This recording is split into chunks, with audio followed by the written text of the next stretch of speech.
Chat box में सब लोग अपने अपने डाउट्स लिख के रखिए, थोड़ी देर में मैं वहां से ले लूंगा कितने डाउट्स हैं, क्वेश्चन नंबर के साथ लिख दीजिए। तब तक बाकी लोग लॉगिन हो रहे हैं, आप लोग अपने डाउट्स लिख दीजिए।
देखूं चैट बॉक्स में कुछ डाउट्स आए क्या। SCV 34, 15, 28 और ये कौन है, मॉड्यूल का 10, 17, 23, 24, 26। ठीक है,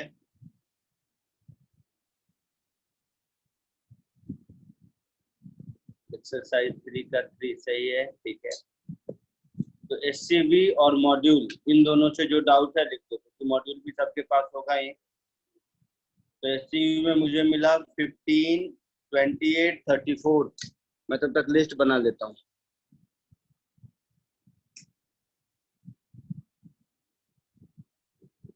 SCV में मुझे मिला 15,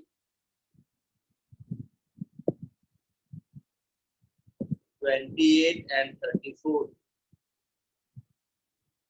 28 and 34 ये हो गया SCV का। Module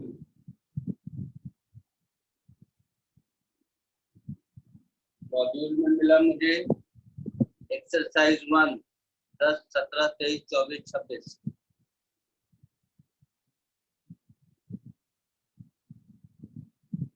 exercise 1, 10, 17, 23, 24, 26। मॉड्यूल के क्वेश्चन असाइनमेंट से रिपीट होते रहे होंगे पक्का से, तो ध्यान देना। ऐसा नहीं कि असाइनमेंट में जो पूछ चुके हो वही दोबारा मॉड्यूल में पूछ रहे हो।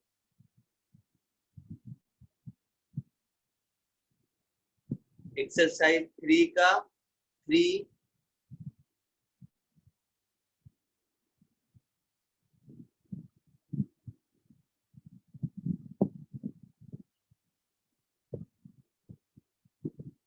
ये कौन है शाकिर, ये तुमने कहाँ का लिखा है?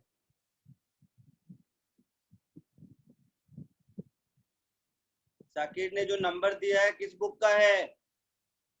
SCV का 15, 14, 15, 28, 34, 39। 14 इसमें जोड़ देना है मुझे, 39 ऐड कर देना। और बोलो ये किसने है? श्रेया सर, DC पांडे के भी डाउट्स हैं, बट बेटा बुक नहीं है मेरे पास, घर में मैं बुक नहीं रखता। SCV का क्या है, वो तो PDF है, इसलिए काम चल रहा है। बट SCV और असाइनमेंट सही से कर लियो तो DC पांडे खुद से होने चाहिए। देखो एक बार, ठीक है देखता हूँ मैं, ये सब हो जाएगा तो तुमसे मंगा लूंगा मैं, व्हाट्सएप पे डाउट कर देता हूँ। बस पहले बुकलेट और SCV में बोलो कोई डाउट है तो।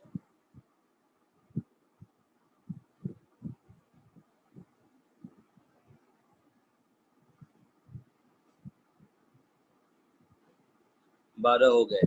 शुरू करूं? Sir 1 minute.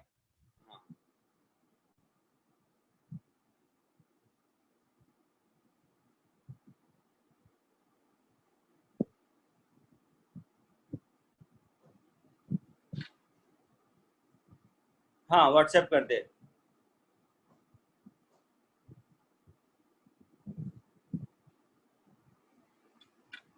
चलो शुरू करते हैं। तब तक मैं बुक निकालता हूँ ऐसे भी मोबाइल में।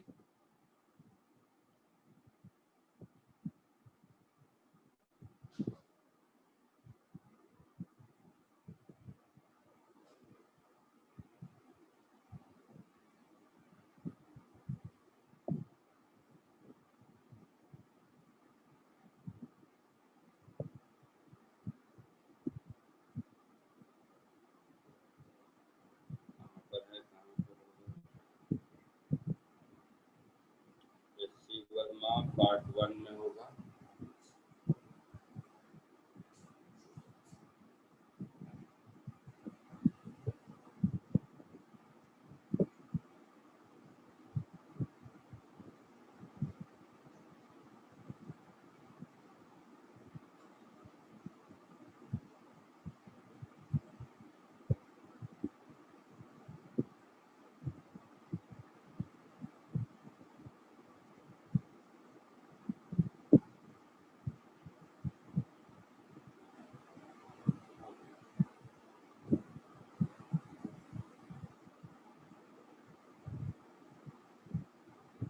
चलो स्टार्ट करते हैं।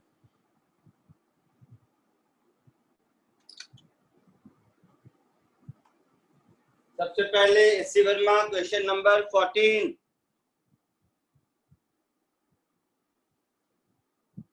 SCB question number 14। A uniform metal sphere, radius A, mass m, surrounded by a thin uniform spherical shell of equal mass, radius 4a. The center of shell falls on the surface of inner sphere. Find the gravitational field at point P1 and P2 shown in figure. ठीक है, तो देखो ये है spherical shell. ये जो मैंने draw किया ये है स्फेरिकल शेल। इस स्फेरिकल शेल का मास है m और इस स्फेरिकल शेल का रेडियस है 4a। अब एक सॉलिड स्फीयर है ऐसा, इस सॉलिड स्फीयर का भी मास है m और इसका रेडियस है a।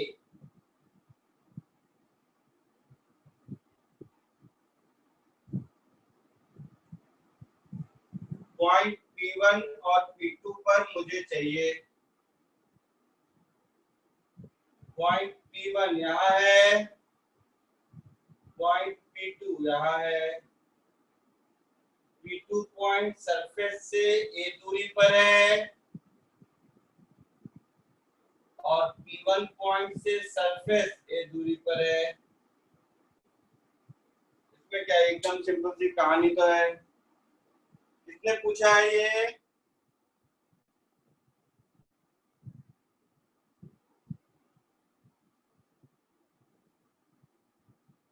बताओ एक बार किसने पूछा है?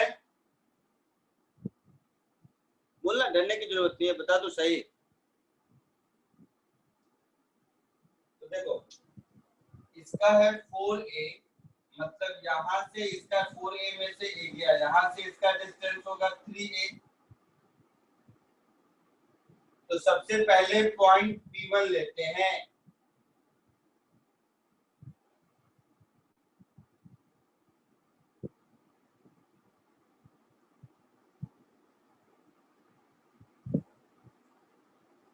इस पॉइंट P1 को अगर हम देखेंगे तो ये पॉइंट P1 सेल के अंदर है तो सेल का फील्ड 0, और सॉलिड स्फीयर के बाहर है उसके सेंटर से 4a डिस्टेंस पर, तो केवल सॉलिड स्फीयर का फील्ड होगा कितना? तो gm अपॉन डिस्टेंस का स्क्वायर, दैट इज 4a का स्क्वायर। That is gm/16a²। ऐसा होगा। यही अगर पॉइंट P2 देखेंगे,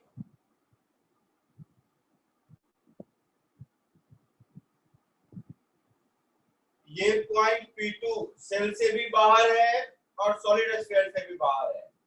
तो सॉलिड स्फीयर, तो यहाँ पर दोनों का फील्ड होगा, सेल का भी फील्ड होगा और स्फीयर का भी फील्ड होगा। सेल और स्फीयर दोनों के लिए आउटसाइड पॉइंट है। तो स्फीयर के सेंटर से A, 3A, 4A, 5A distance पर है। तो स्फीयर के लिए हम लिख देंगे gm/5A का होल स्क्वायर।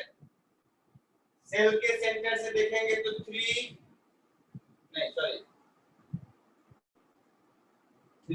4 5, ये हुआ सेल के कारण, स्फीयर ने सेल के सेंटर से देखा।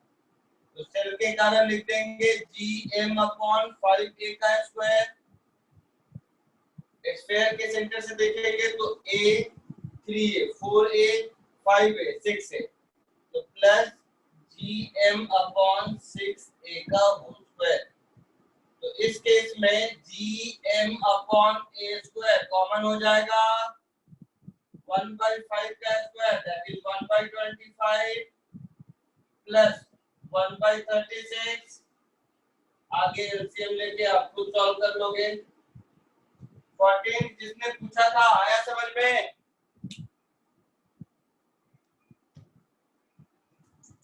हाँ सर। पक्का?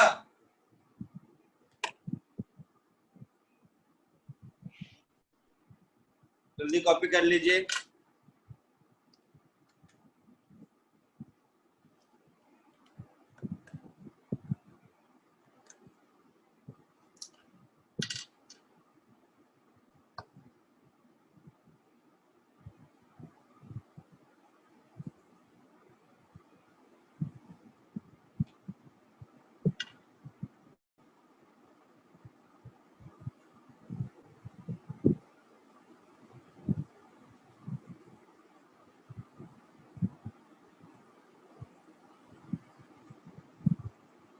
सर वो नीचे क्या लिखा है? पॉइंट P2 के आगे E is equal to E ये cell point- E is equal to E cell plus E sphere, मतलब सेल के कारण फील्ड प्लस स्फीयर के कारण फील्ड, दोनों के लिए आउटसाइड पॉइंट है। तो दोनों के सेंटर से डिस्टेंस देख लेंगे। सेल के सेंटर से 5A डिस्टेंस है,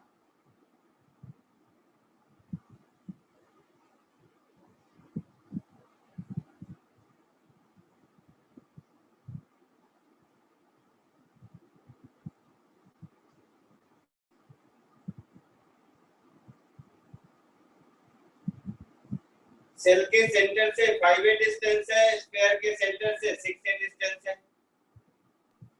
ठीक है, इरेज कर दूं?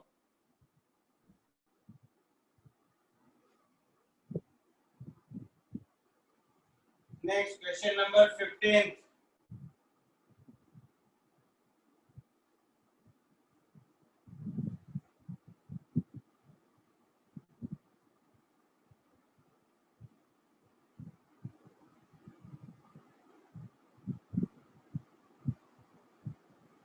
क्वेश्चन नंबर 15 थ्योरेटिकल क्वेश्चन है, कुछ करने की जरूरत नहीं है। क्वेश्चन पढ़ लिया सबने? एक बार 15 सब लोग पढ़ लो। इसमें ये एक स्फीयर है, स्फेरिकल शेल है, कोई एक पॉइंट है, कहीं भी रख लो, बीच में कहीं भी, यहाँ पे मान। तो यहाँ से इसको कट किया तो एक पोर्शन ऊपर वाला बन गया, एक पोर्शन नीचे वाला बन गया। अब इन दोनों को अलग अलग करके रख दिया। ऊपर वाले को अलग करके रखा तो इस पॉइंट का कुछ नाम दे दिया, इधर नीचे वाले को अलग करके रखा और इस पॉइंट को कुछ नाम दे दिया, ए और बी शायद नाम दिया, हाँ इसको ए और इसको बी। तो जब ये दोनों साथ में करेंगे तो ए और बी सेम पॉइंट है, ऐसा लिखा हुआ है क्वेश्चन में। क्वेश्चन पढ़ो, पॉइंट ए और बी ओवरलैप करता है, ऐसा लिखा है क्वेश्चन में, बोलो।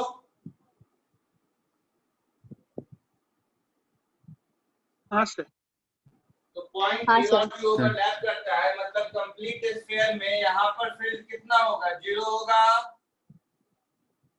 स्फेरिकल सेल है, इसके लिए सेल के अंदर फील्ड 0 होता है।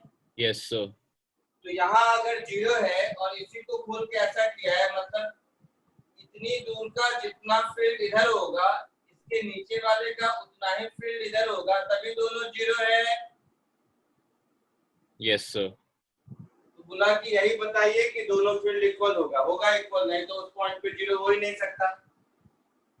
पक्का? इसका कोई प्रूफ है, मतलब मैथमेटिकल प्रूफ? सेल थ्योरम यही है। अच्छा ठीक है सर। मतलब इसमें अलग से ग्रेविटी नहीं निकालना है दोनों का, मतलब दोनों का अलग से ग्रेविटी वहां पे अलग से फील्ड निकाल के प्रूव नहीं करना ना कि ये इक्वल है। नहीं नहीं नहीं नहीं। ठीक है सर। सर हाँ सर एक डाउट था कि ग्रेविटेशनल पोटेंशियल शेल के अंदर 0 होता है। नहीं, मारूंगा थप्पड़। हाँ सर ठीक है सेल के अंदर फील्ड 0 होता है, पोटेंशियल उतना ही होता है जितना सरफेस पर है। हाँ सर। सर वो क्योंकि इंफिनिटी से सरफेस तक लाने में जो वर्क करना पड़ेगा, सरफेस से अंदर ले जाने में फिर कोई वर्क नहीं करना पड़ेगा क्योंकि फील्ड नहीं है। तो अंदर हर पॉइंट पर पोटेंशियल उतना ही होगा जितना सरफेस पर है। हाँ sir thank you sir. Clear? पक्का? Question number 28। A pendulum having bob of mass m is hanging in a ship sailing along the equator from east to west. When the ship is stationary with respect to water, the tension in the string is T naught. So, pendulum having bob mass m hanging in a ship sailing across the equator from east to west. When ship is rest with respect to water. अच्छा, तो ship रुका हुआ है। Ship अगर रुका हुआ है इसका मतलब है उसकी स्पीड उतनी ही होगी जितनी अर्थ की है, आया ना? तो कॉमन सेंस से देखो, ये है अर्थ,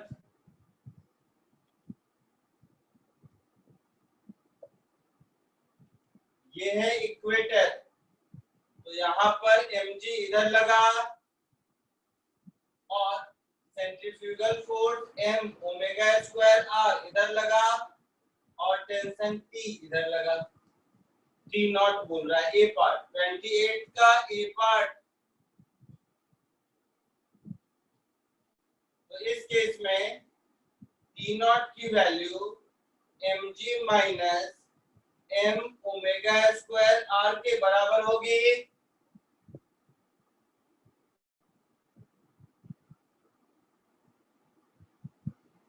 Question A, find the speed of the ship due to rotation of Earth about this axis. Stationary कहाँ लिखा है? अब बड़ा करने दो। A pendulum having a bob of mass m is hanging in a ship sailing along the equator from east to west. When the ship is stationary with respect to water, tension in the string is T naught. तो T naught तो ये हो गया। Question A, find the speed of the ship due to rotation of the earth about its axis. यानी कि omega चाहिए मुझे, omega की वैल्यू हो जाएगी mg minus T naught upon mr का under root, that is under root g by r minus T naught upon small mr। देखो तो ए पार्ट का ये आंसर है, नहीं sir, v equals to omega r से डायरेक्ट आ जाएगा। कौन सा क्वेश्चन है? 28। 28। अच्छा, ओमेगा दिया हुआ है क्वेश्चन में? हाँ सर, ओमेगा को ओमेगा ही रखना कहाँ है। दिया है क्वेश्चन में? ऊपर तो मुझे मिला नहीं। क्वेश्चन में कहीं ओमेगा लिखा है क्या? नहीं सर। हाँ सर, अच्छा, सबसे लास्ट क्वेश्चन में वो एंगुलर हाँ, सबसे लास्ट पार्ट में है। लिखा है। हाँ, तो मैं ओमेगा निकाला क्यों नहीं निकालना जरूरत था? तो एक का आंसर तो हो गया ओमेगा आर, इसमें तो कुछ बताना ही नहीं है। बी का आंसर ओमेगा है, लास्ट लाइन में लिखा है, दूसरे साइड का ना। Find the difference between T not and earth attraction. तो टी नॉट और अर्थ अट्रैक्शन के बीच m ओमेगा स्क्वायर आर है। ये बी का आंसर हो गया। है आंसर, देखो पीछे। हाँ सर, ये answer. C. If the ship sails at a speed v, what is the tension in the string? तो स्पीड v से सेल करता है और किधर सेल करता है? ईस्ट टू वेस्ट, ऐसा लिखा है। ईस्ट टू वेस्ट सेल करता है ना? हाँ सर। हाँ सर। शिप अगर ईस्ट टू वेस्ट सेल करता है और अर्थ कैसे रोटेट होता है? ईस्ट टू वेस्ट या west to east? West to east. बोलो। Sir west to east. West to east मतलब ये अर्थ के रोटेशन के उल्टे डायरेक्शन में v स्पीड से सेल कर रहा है। मतलब इसकी एंगुलर स्पीड कितनी होगी? v प्लस ओमेगा आर या v माइनस ओमेगा आर? सोच के बताइए। अर्थ की वजह से माइनस होगा।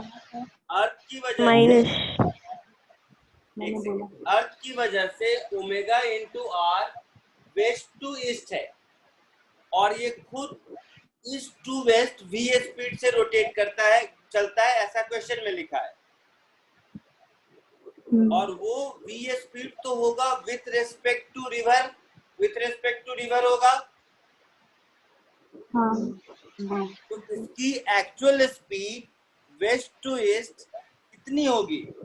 v प्लस ओमेगा आर या v minus omega R? v plus minus.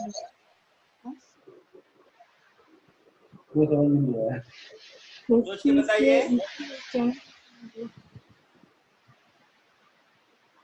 v plus omega R या v माइनस ओमेगा आर? वैसे घूम रहे हैं और रेफरेंस इसका दे रहे हैं तो प्लस होगा ना दोनों।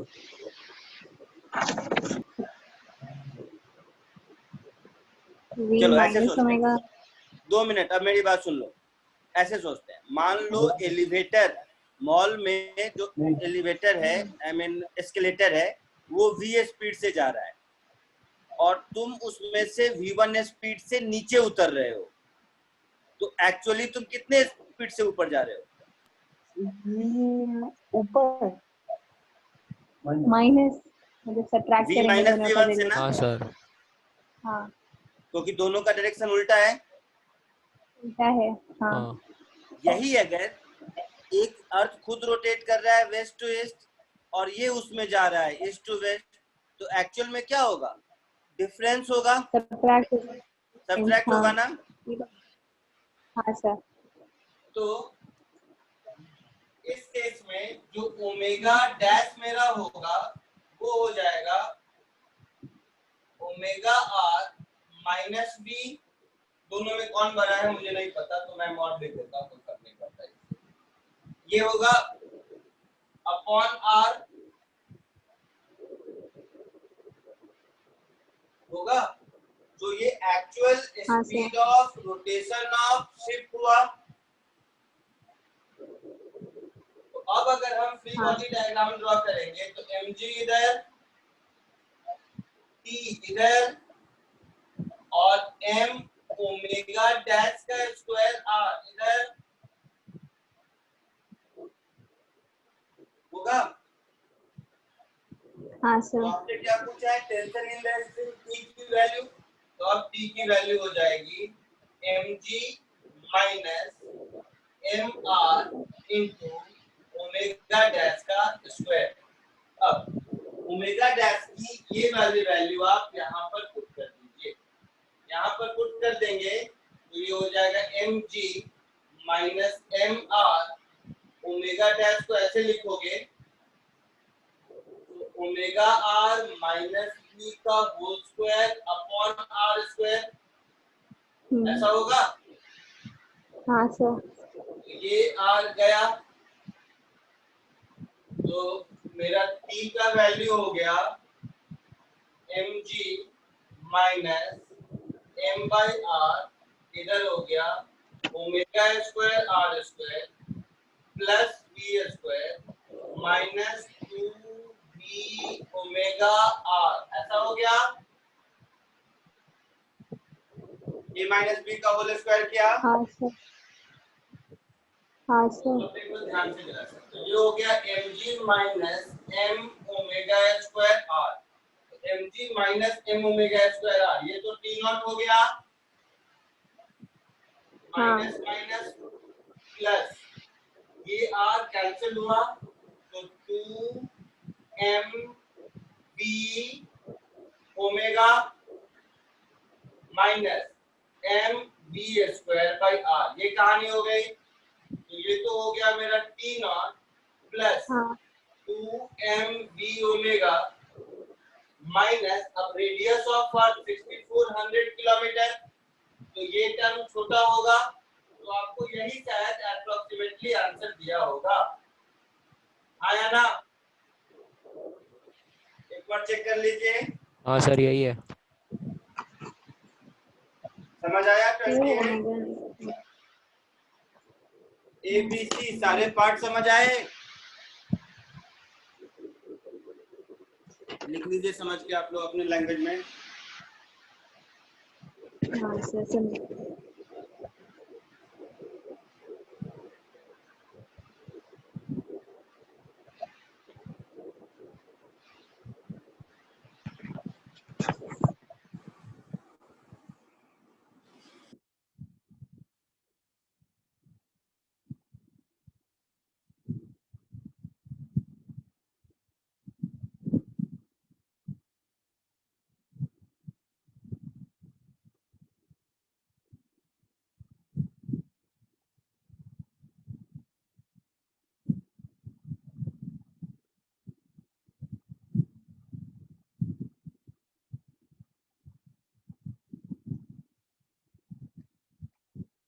इरेज करूं, आगे बढ़े?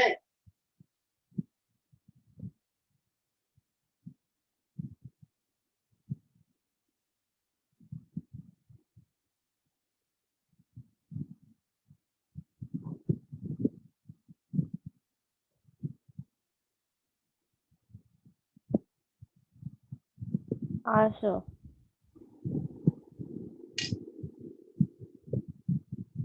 नेक्स्ट 34।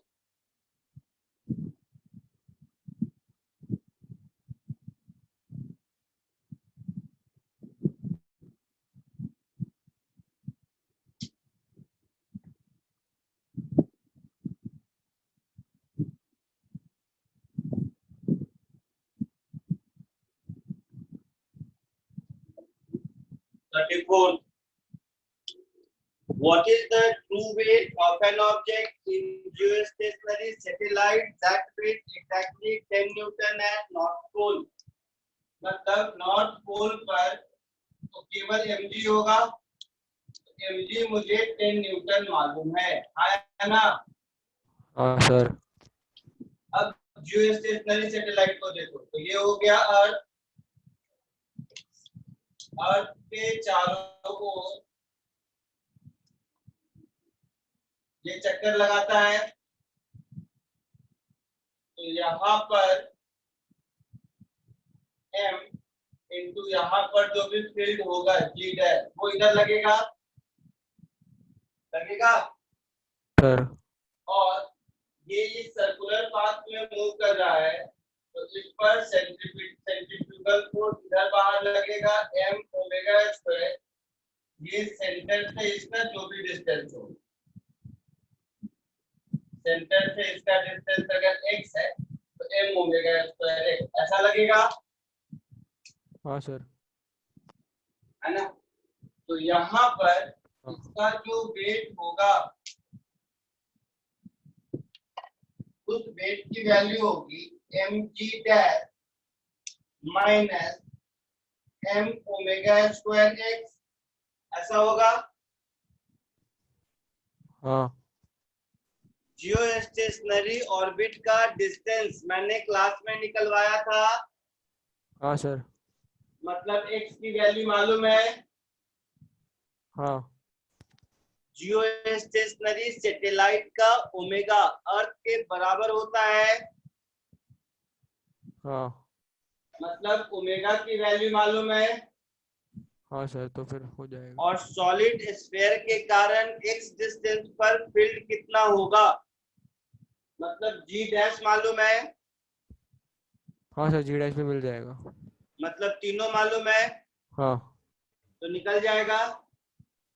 हाँ सर। सर ट्रू वेट मतलब उनके बीच का डिफरेंस निकालना पड़ेगा। हाँ यही होगा वेट ना उसका।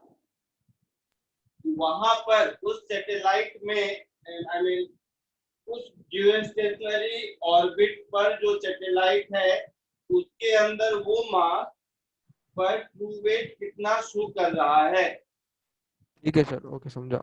यही मतलब हुआ ना। हाँ निकल जाएगा या मैं कैलकुलेट कर दूं? नहीं सर, हो जाएगा, निकल जाएगा। पक्का। हाँ सर पक्का।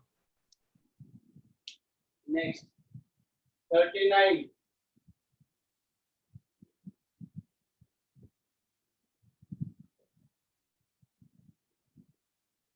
A mass of 6 into 10 raised to 24 kg equal to mass of Earth is to be compressed in a sphere in such a way that escape velocity from its surface is this much. What should be the radius of the sphere? 3 into 10 raised to 8 meter per second. सुनो, एकदम simple है। Escape velocity होता क्या था, under root 2g r के बराबर, that is under root 2gm by r के बराबर होता था। बोलो, ये फॉर्मूला याद है एस्केप हाँ वेलोसिटी? तो अब देखो कैसे ओरली हो जाएगा। हाँ एस्केप वेलोसिटी होता था अर्थ के केस में 11.3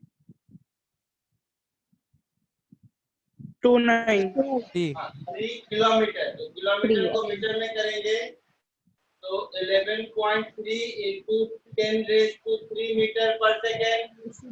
This is equal to हाँ, under sir. root 2g mass of Earth upon radius of Earth, ऐसा होगा। हाँ अब सर। बोला है कि अब कितना हो गया escape speed, 3 into 10 raised to 8, तो इसको लिख दो 3 into 10 raised to 8। This is equal to under root 2g। अब इस स्फीयर का मास भी अर्थ के बराबर है लिखा है क्वेश्चन में, तो ये m हो गया। इसका रेडियस मुझे ढूंढना है, तो लेट इट बी r। हो गया।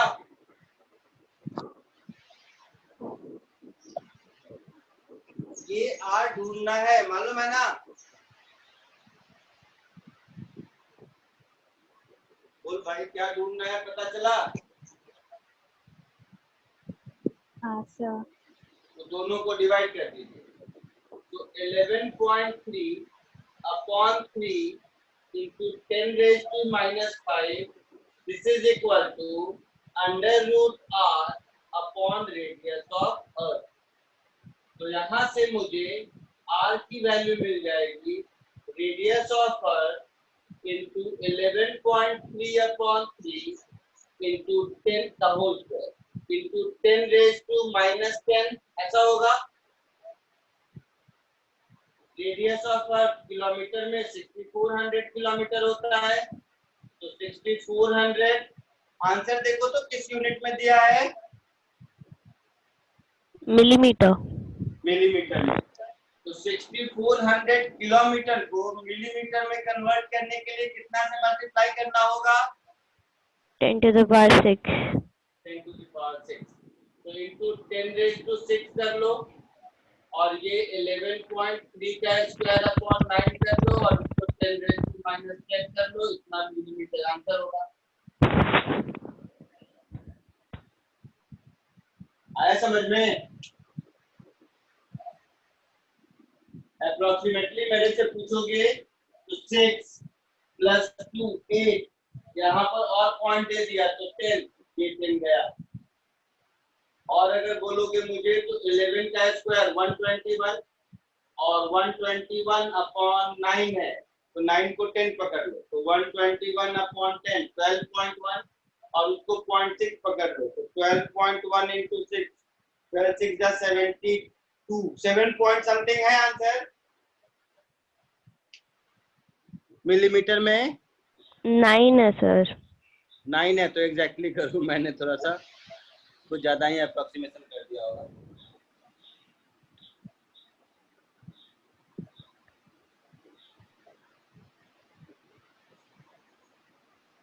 आया समझ में?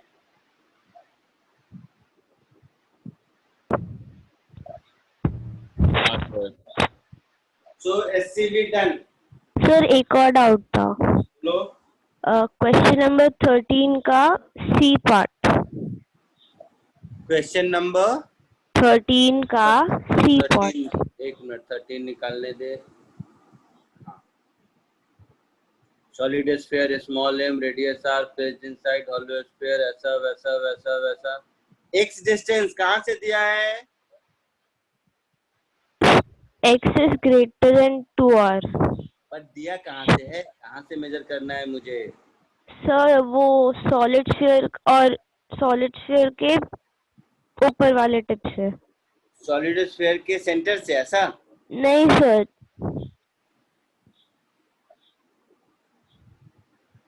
at a distance x from point of contact of solid sphere and cell। तो बस हो गया, इसमें क्या है एकदम चिंदी, ये सेल हो गया, इसमें मैं इधर बना दूंगा, जगह नहीं है इसलिए यहाँ पे। ये अंदर में सॉलिड स्फीयर हो गया, ये पॉइंट ऑफ कांटेक्ट हो गया, यहाँ से डिस्टेंस x हो गया, यहाँ पर पॉइंट m डैश रखा है ना? और हाँ सर। सॉलिड स्फीयर का रेडियस क्या लिखा है? r, small r। Small r। और होलो स्फीयर का कैपिटल R। तो देखो इधर कर दो या इधर, और लिखा है कि x ग्रेटर देन 2r। हाँ सर। तो पॉइंट ऑफ कांटेक्ट से इस साइड ग्रेटर देन 2r मतलब यही कहीं आएगा x।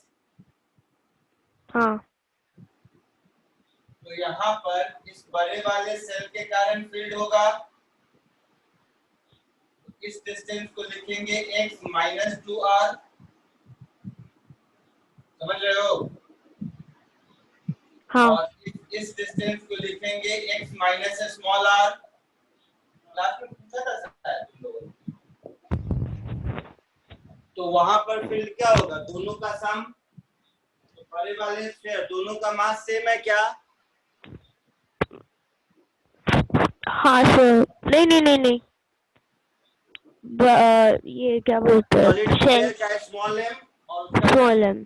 तो इसका लिखेंगे तो g capital M into m dash upon x minus 2r का होल स्क्वायर प्लस इसका लिखेंगे तो g small m dash upon इसके सेंटर से x माइनस r का होल स्क्वायर, ऐसा कुछ आंसर होगा। हाँ सर। इरेज करूं? हाँ चलो अब मॉड्यूल एक्सरसाइज 1।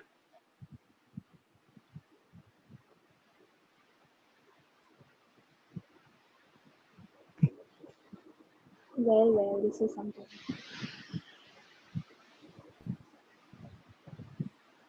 चलो मॉड्यूल एक्सरसाइज 1, पहले मॉड्यूल मुझे ढूंढने दो। तुम लोगों के ग्रुप में भेजा था ना, उसी में मिल जाएगा शायद, क्योंकि मैं स्टोर करके रखा हूं। सर बहुत पहले भेजा था।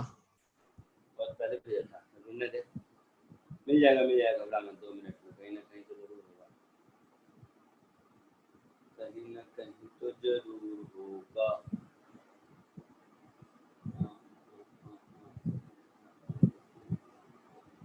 सर 7 अप्रैल को भेजा था। इसी ग्रुप में, ग्रुप का नाम क्या है? खाद RTPS2। नहीं सर 19 to 21। 7 अप्रैल 6। हाँ सर वही हाँ मिल 1921 RTPS 2। गया। हाँ मॉड्यूल 1 पेज नंबर जरा सा बोल दे भाई तो आसानी रहेगी मुझे।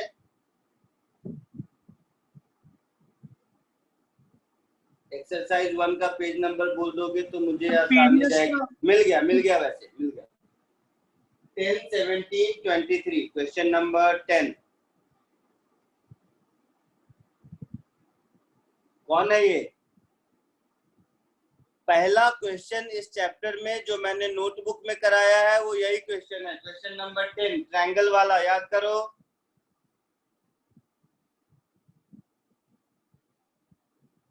किसने पूछा था बोलिए क्वेश्चन नंबर 10? तो उसमें आंसर डी ऑप्शन दिया है। मैंने आंसर तो बाद में, आंसर तो चलो चेक कर लेंगे, वो बात की बात है। बट ये याद है कि एक क्वेश्चन कराया था कि एक ट्रायंगल के तीनों वर्टिसेस पर 3 आइडेंटिकल मास है जो म्यूचुअल अट्रैक्शन की वजह से एक सर्कल में घूम रहे हैं, ऐसा वाला कराया था। हाँ सर। तो इसका मतलब है हर पार्टिकल पर रिजल्टेंट फोर्स उतना ही होगा जो रिक्वायर्ड सेंट्रीपिटल फोर्स है। हाँ और रिक्वायर्ड सेंट्रीपिटल फोर्स कितना होगा? mv²/r, है ना। तो mv²/r को रिजल्टेंट फोर्स के बराबर कर देंगे तो हमारा आंसर आ जाना चाहिए। तो आपसे पूछा है distance between any two masses, देखो करके देखता हूँ, वैसे मैं कराया हूँ ये क्वेश्चन, आप सर आंसर तो उसमें पार्टिकल पे नेट फोर्स लेंगे ना। इक्विलैटरल ट्रायंगल है अगर तो ये साइड लेंथ ए पकड़ लो, तो रेडियस कितना होगा बताओ?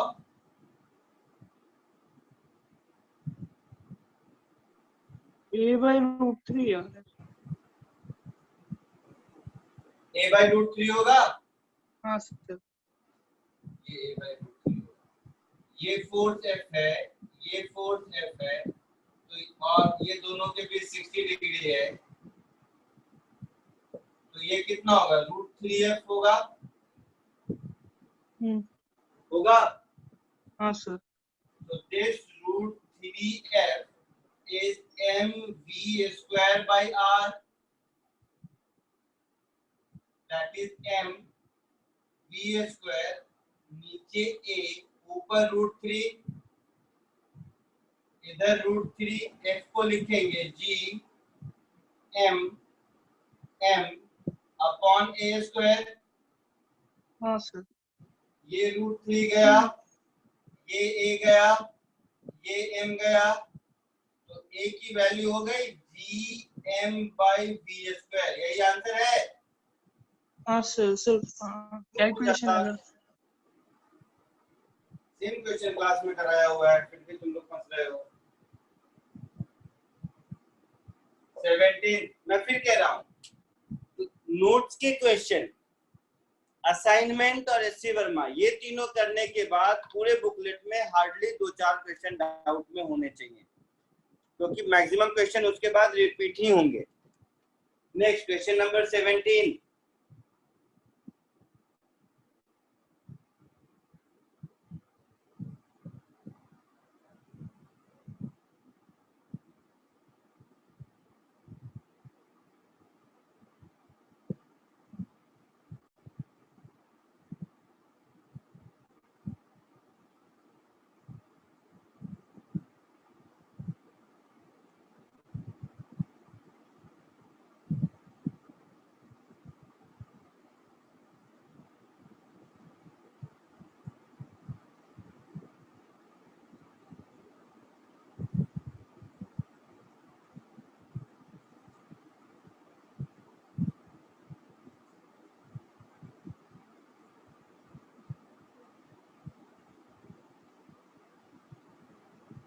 आगे बढ़े।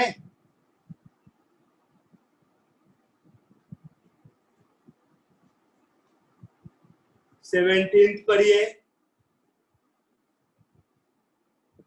An artificial satellite of the Earth releases package.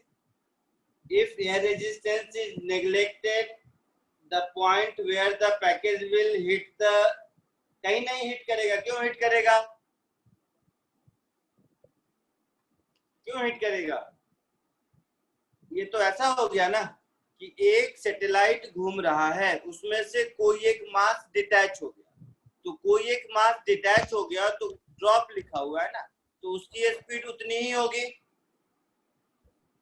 तो जब उसकी स्पीड उतनी ही होगी तो वो उसी ऑर्बिट में घूमता रहेगा, नीचे आएगा क्यों?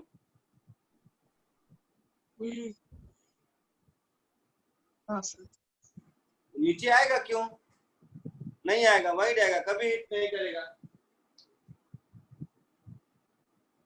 क्योंकि ग्रेविटेशनल अट्रैक्शन पहले भी था, अब भी है, उसकी वजह से पहले भी सर्कुलर ऑर्बिट में था, अब भी है। हाँ, अगर उसकी स्पीड कम या ज्यादा होती है तब वो ऑर्बिट छोड़ के जाएगा।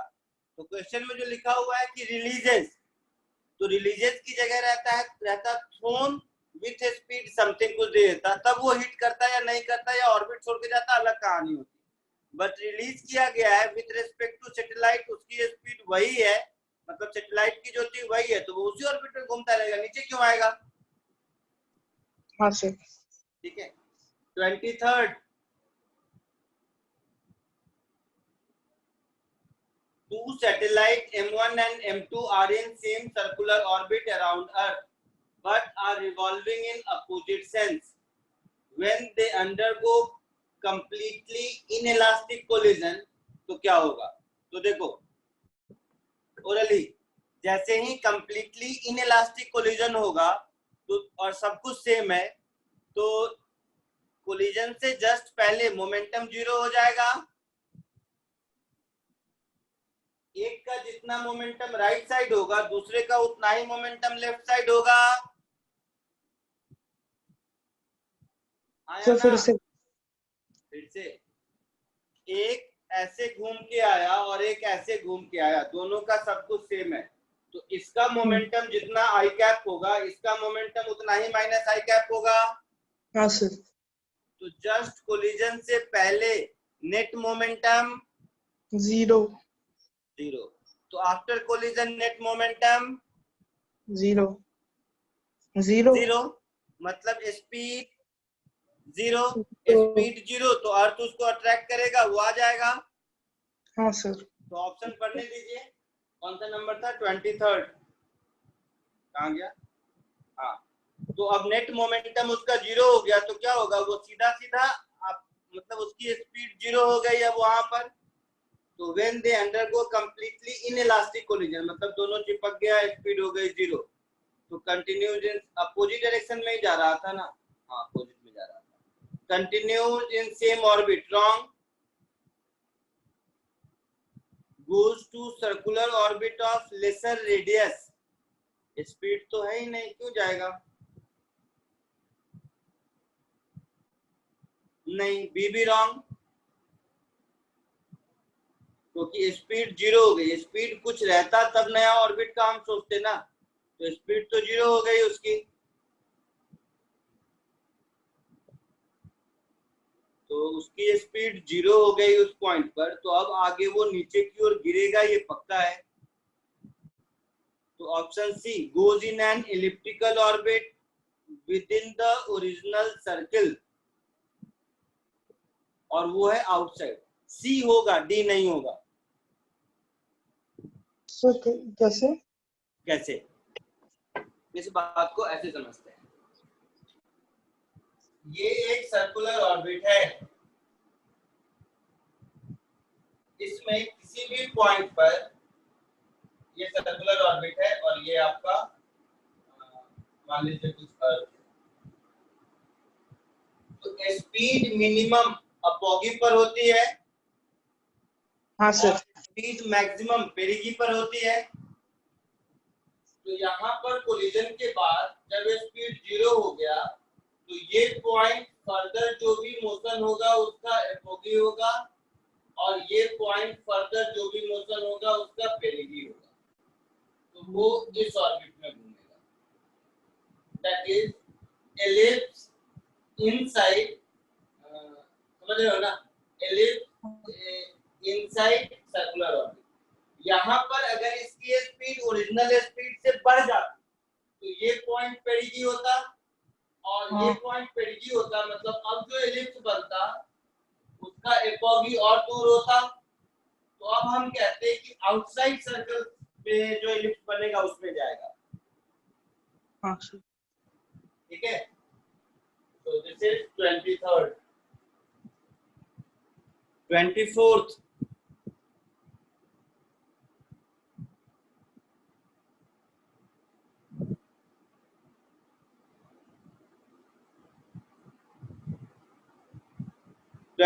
में क्या दिक्कत है? आर हाइट से गिराया और बाउंस बैक करके r/2 हाइट पर आया, तो कोएफिशिएंट ऑफ रेस्टिट्यूशन पूछा है।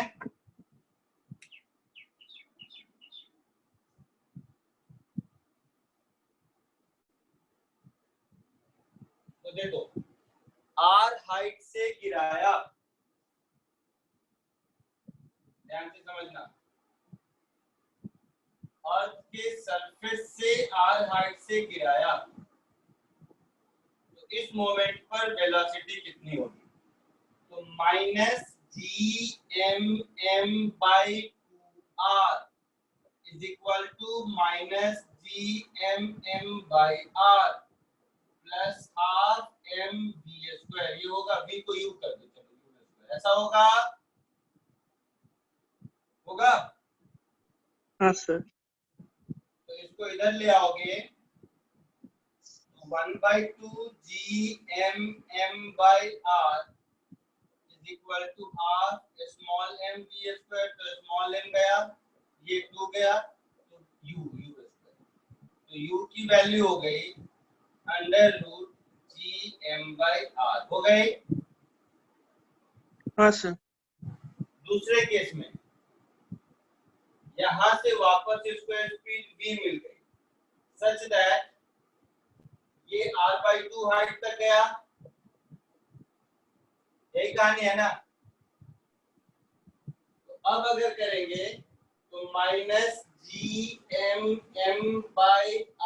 Plus half mv² is equal to -gmm/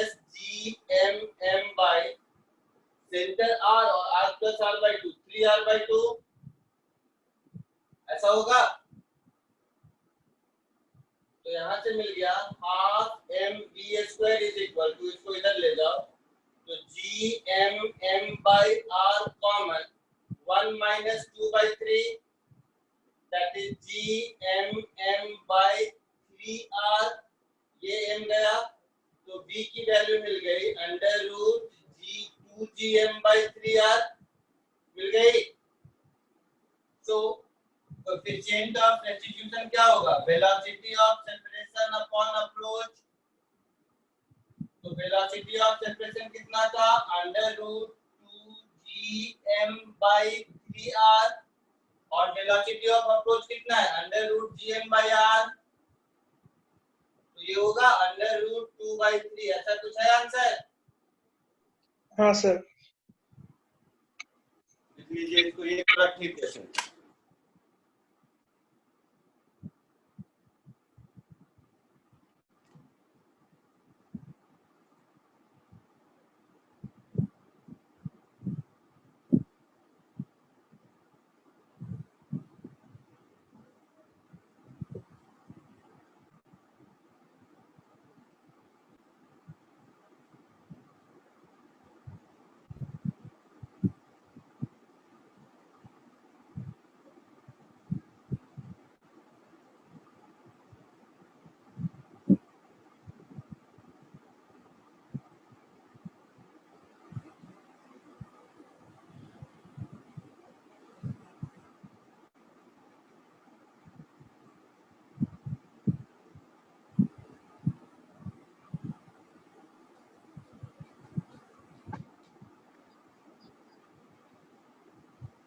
हो गया सर। हो गया. Next question number 26. Two satellites S1 and S2 describe circular orbit of radius r and 2r respectively around a planet. If the orbital angular velocity of S1 is omega, that of S2. ये क्यों पूछे बेटा? देखो circular orbit में omega कितना होता है, formula derive किया था एक बार देखो, सब लोग नोटबुक में देखो सर्कुलर ऑर्बिट में ओमेगा कितना होता है.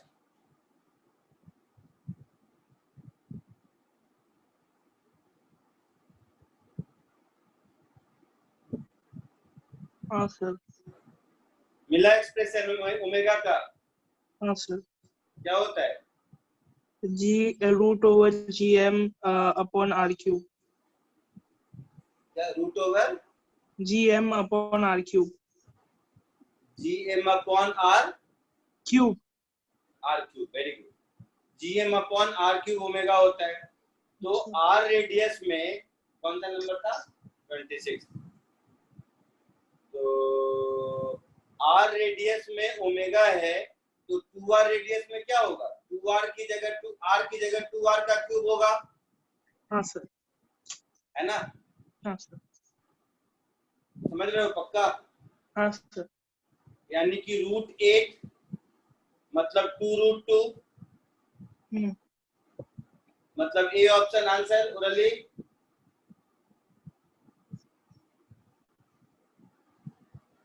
जिसने पूछा था आया आंसर? उरली हाँ सर. नेक्स्ट कौन सा? एक्सरसाइज 3. पेज नंबर बोल दिया एक्सरसाइज 3 का. मिल गया. Question number 3. अच्छा ये कॉम्प्रिहेंशन है.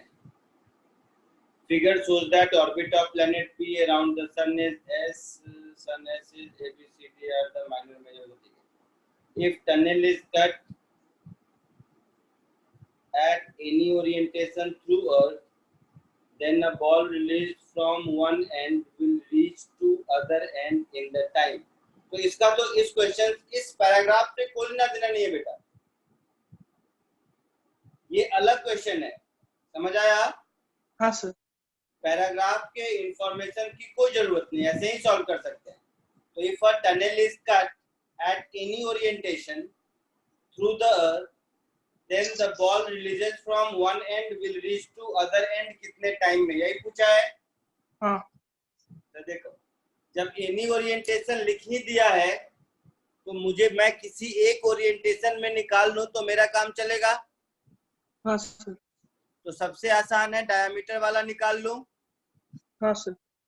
अब देखो अब नोटबुक में जाओ, डायमीटर वाला क्वेश्चन में या लिख ही देता हूँ, कर देता हूँ. तो ये डाउट का लिस्ट पूरा हो गया, इसको इरेज कर देता हूँ, सॉर्ट कर ही रहा हूँ मैं. और ये आंसर मुझे मतलब इसका याद रहता है, 46 मिनट के आसपास आंसर होगा.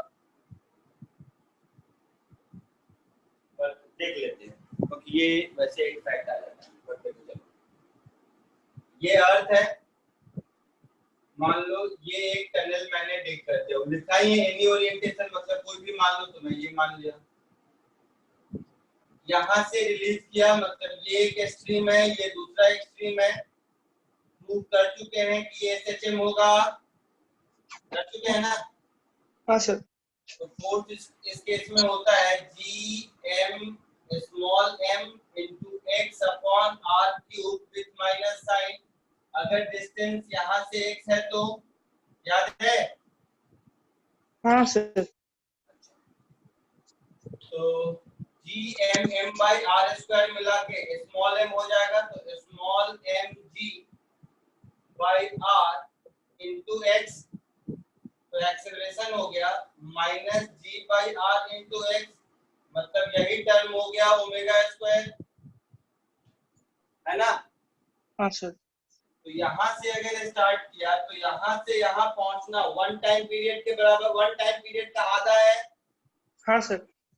एसएचएम का वन टाइम पीरियड का आधा मतलब 2 पाई बाय ओमेगा का आधा हमारा आंसर होगा, that is pi by omega, that is pi under root R by G. हाँ सर। आर की वैल्यू मालूम है, जी की वैल्यू मालूम है, पाई की वैल्यू मालूम है। हाँ हो जाएगा। और सुनो और आसान बताता हूँ, पाई स्क्वायर आर जी के बराबर, आर जी के बराबर होता है। अच्छा होता है ना? अच्छा होता होगा। अरे होता होगा, मालूम है, बस 3.14 का स्क्वायर करोगे 9.81 होगा। हाँ सर। अच्छा तो ये टर्म ऐसे ही कैंसिल हो गया, तो सीधे रूट आर बच गया। और रेडियस 6400 किलोमीटर होता है, तो 6400 into 10⁻³ ये मेरा सेकेंड्स में आंसर आएगा। हाँ 64 का रूट हो गया 8 और ये हो गया 10⁵ है ना? हाँ तो तो 5 में से 4 को हटा दो तो 100√10 इतना सेकेंड होगा। हाँ सर। आंसर मिनट में है, हाँ 1 मिनट में 60 सेकेंड, तो 800/60√10 इतना सेकेंड, ये हटा दो तो 40/3, तो 40/3 into √10 सेकेंड, ऐसा कुछ आंसर होगा। √10 3 से थोड़ा ज्यादा होगा तो मिनट्स में, मिनट्स हो गया ना ये, है ना? हाँ सर। √10 3 से थोड़ा ज्यादा होगा तो हमारा आंसर 40 मिनट से थोड़ा ज्यादा होगा, तो 46 के आसपास आएगा। करके देख लो वैसे आप।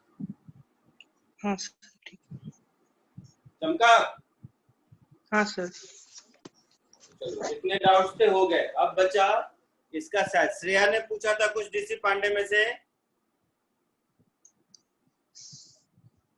किसने डीसी पांडे से पूछा था?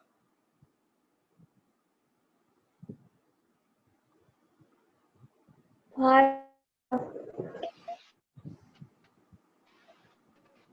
डीसी पांडे की व्हाट्सएप कर दिया। हाँ व्हाट्सएप पे किसने भेजा, मैं नाम पूछ रहा हूँ।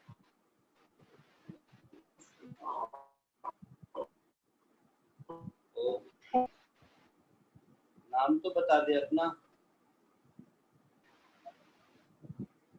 श्रेया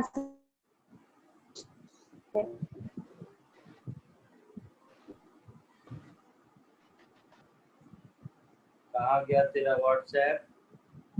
ये 98204 नंबर है तेरा।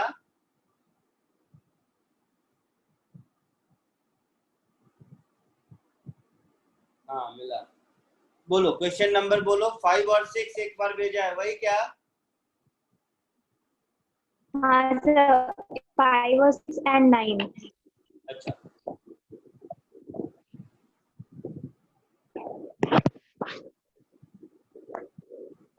तो देखो संयोग से क्वेश्चन नंबर 5 बोर्ड पे सामने किया हुआ है।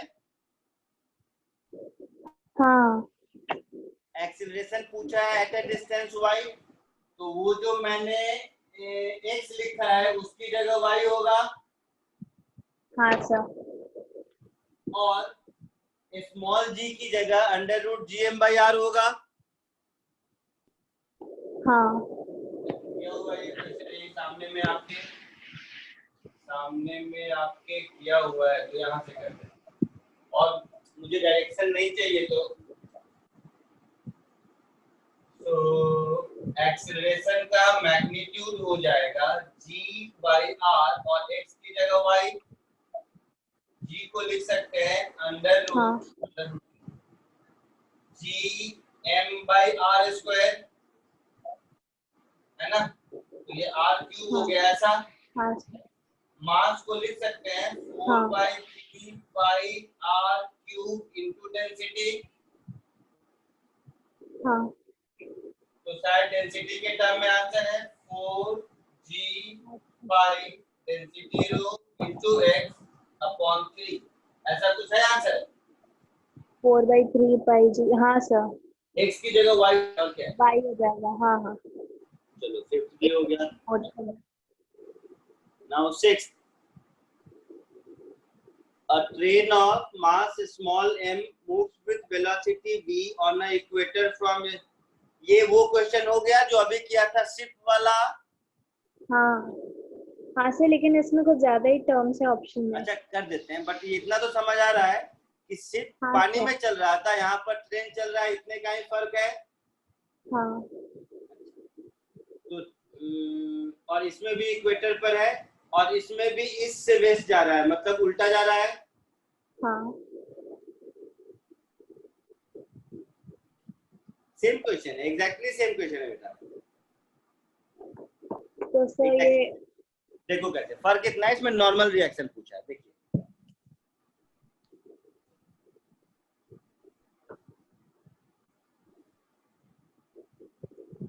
देखिए देखिए देखिए, ये हो गया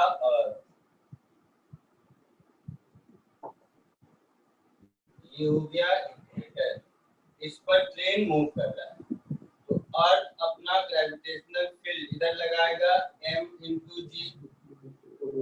अर्थ के रोटेशन के कारण m ओमेगा स्क्वायर r इधर आएगा, आएगा। हाँ सर। हाँ सर। पर इसका स्पीड अर्थ के रिस्पेक्ट में कुछ और है, तो ये ओमेगा डैश हो जाएगा। इस ओमेगा डैश की वैल्यू हो जाएगी omega minus v by R, अभी देखा था। हाँ सर। ओमेगा डैश की जगह ये पुट कर दीजिए, तो जो नॉर्मल रिएक्शन होगा वो m इधर लगेगा, है ना। हाँ तो हाँ sir. Small mg is equal to n plus m omega dash square r। n की वैल्यू हो जाएगी small mg minus m omega dash का square into r, omega dash की जगह इसको पुट कर दीजिए, तो mg माइनस mr ओमेगा डैश को लिखेंगे omega minus v by r का होल स्क्वायर। एक बार देखिए ये आंसर है।